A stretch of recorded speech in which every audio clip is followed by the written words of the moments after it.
Music. It's on the radio, it's in our cars, it's in our ears, and in our head. It can be made, it can be played, it can be listened to. It can be good or bad, depending on what your taste is. Sad, funny, upbeat, psychedelic. It comes in many forms: vinyl, tape, CD, mp3. It's probably in every household in some way, shape, or form. And I think we've all heard it before. Yeah, it's everywhere. But my personal fascination with music is that it seems to be one of the most influential forms of escape, sort of an outlet.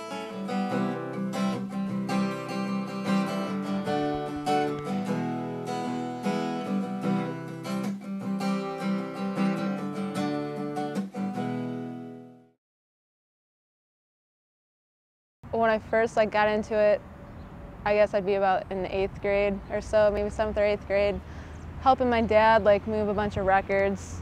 I think it wasn't until college that I really started to get an appreciation for different kinds of music. When I got into high school and I started taking interest into boys, I had to start listening to different kinds of music. So the kind of guys I liked got me into music, basically. It was probably my sophomore year in college, I guess, when I really got into playing guitar and things. I guess I started listening to rock and roll as early as I can remember. My dad used to listen to radio stations in St. Louis, like K-She and K-Hits and stuff like that. Probably first my brother he was kind of a big Elvis Presley fan, so that probably was first that I listened to, and then I started listening to it on my own, and in early years I was a pretty big fan of the Eagles and Doobie Brothers in high school.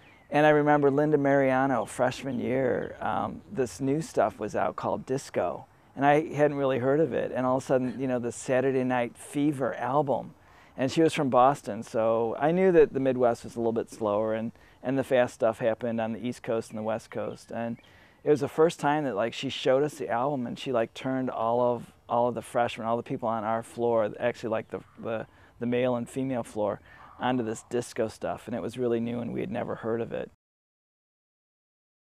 My fascination with music started without the industry of it. Started more in the old classic style of music, which was long before there was a music industry and a star system. People used to sit around at home in the cabin, wherever they were, and play music. Everyone played something. You would play guitar, you'd play piano if you had one. If you didn't, you'd play a washboard. And this was what music was. And I've always had a fascination with that, with the creation of something from nothing that sounded pleasing, and even if it wasn't perfect, it was still fun to do. The process of seeing music for me often originated in a well-chosen lie to be able to get out of the house.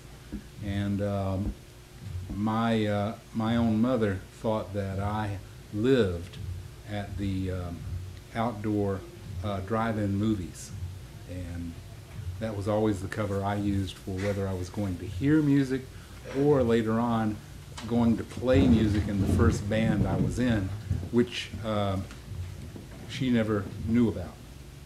There are moments, there's there's a vibe, there's a relationship that you create with someone through music.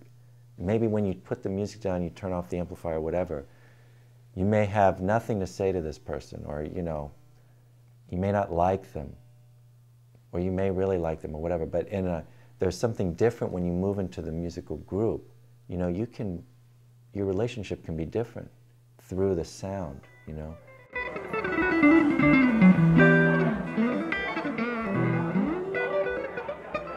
We were a year apart at college, and he loved blues, I loved blues, and we liked the same kind. He understood the weird music I liked, and I understood the weird music he liked. A lot of the times, I'll throw a CD in a car or something and not know much about the person I'm with, and then he'll be like, oh, I know this song, I like this guy, and we'll just start talking about rap and how we're related, you know, and stuff, and different artists we like. And a lot of the friends that I've made through music, or, you know, meeting people at shows, or, you know, just being able to sit down with a friend of yours and listen to a CD, or, you know, you get to know people by looking through their iPods now. Or I can remember certain songs or listening to certain CDs, like when I was, you know, when different events happened. Like one summer especially, we were, say partying a lot, and that was when we're listening to a lot of Guns N' Roses, and the song Night Train. Every time I hear Night Train, it just reminds me of that summer. It seems like the only song I listened to that summer was Night Train, which, I mean, it wasn't, but it just really reminds me of that. That sensory, you know, of sound that like is so, can be really powerful, that will bring you back to a time and a place. How often is it on in your car, in the morning, at night, on the radio? All day long. For me, rarely. It varies. It depends on how I feel that day. And some days I feel like I don't want to hear nothing. What if you're at the dentist and they're playing it? Well, then, yeah. Different story. Like in my office, I always have music going nonstop, and when I sleep, I have music. So music is around me all the time. I would rather listen to music than watch TV. when I get up in the morning, I put on a CD, or I, you know, put on my iPod. And I got my playlist, and I get on, I put my iPod on right in the morning to help wake me up, and I walk to class, and I got my iPod on the whole time. I tend to listen to it more when I'm in the car. So I think that's why I like to drive so much. I like to drive around, mostly just so I can listen to my music in my car. It's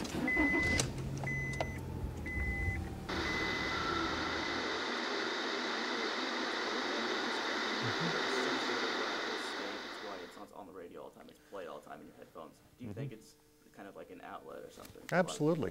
I think it's very deep in us. I think we're hardwired to enjoy music. We are certainly, experiments that have been done on the brain and how the brain reacts to music, we certainly do respond to harmonies. We recognize certain sounds are very pleasing to us, and they release chemicals in our brains that makes us feel good. So I think there's a lot to be said for that. I think we are hardwired to enjoy music. For sports, for the military in a way, you know, it's like a discipline to help you have an outlet, like you said, to help escape maybe some trouble or problems, you know, in your family life or whatever it is. You know, so I definitely music can function that way. I mean, I know all my friends, and you know, going through middle school, you know, and the whole like angry at your parents thing, it was, you know, the outlet. You'd go into your room and you'd turn up, you know, your rock CD and just jam out. And then now it's more of like, you know, sit and kind of do something by yourself. But I think anybody can, you know, find peace or find anger, whatever they're looking for, whatever they're looking to escape through music. Yeah, it's an incredibly powerful thing. You know, music is, in some ways, you could almost argue music is the most powerful of all the arts, in that it grabs your attention whether you want it to or not, and it pulls you into a rhythm, whether you're in the mood for the rhythm or not, and it will have an effect on you, you know, very powerfully. Yeah, powerful influence. And that's that.